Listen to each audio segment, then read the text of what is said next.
Hi, this is Rose from Keziah's house, and we're continuing our conversation about Ruth chapter 2, and we're going to talk about Boaz again today. One of the things that we notice about him is that he is not embarrassed or afraid to initiate a conversation or a relationship with a young woman. He comes up and he approaches Ruth and he talks to her about the things that are important in her life. He calls her his daughter, showing that he will protect her.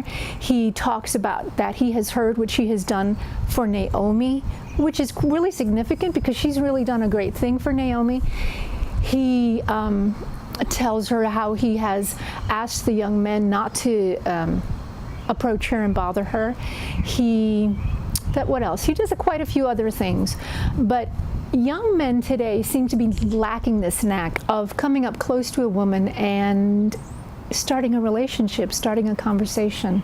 I think that conservative Christian young men have been kind of damaged by the purity movement, and they feel that if they approach a young woman, befriend her, take her out to lunch, they're going to be, leading her on, and so they don't do that, and that's a huge problem. I think Boaz also shows one of the great ways in which a young man can approach a young woman. Paul Chapman has a book called The 5 Languages of Love, or rather, The 5 Love Languages. And if you haven't heard about it, it's a very good book and you might want to read it.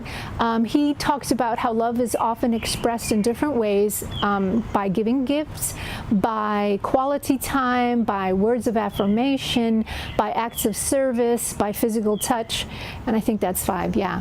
And you can see that Boaz does all of these for Ruth throughout the course of the book. He gives her gifts. In chapter 3, he sends her home from the threshing floor with a huge parcel of grain.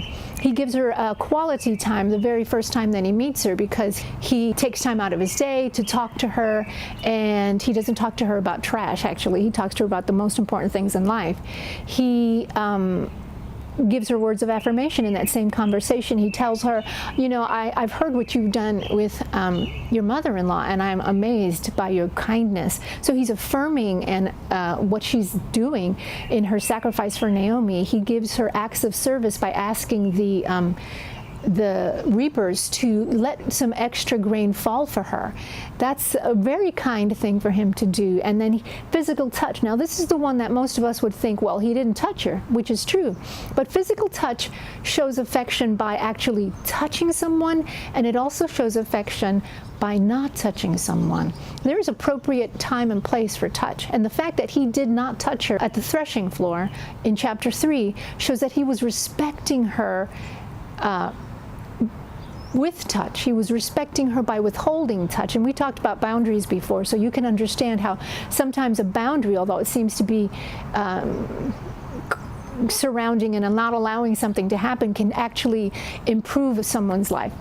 Thank you so much for being with me today, and we'll continue our study in the book of Ruth as a romantic Bible commentary.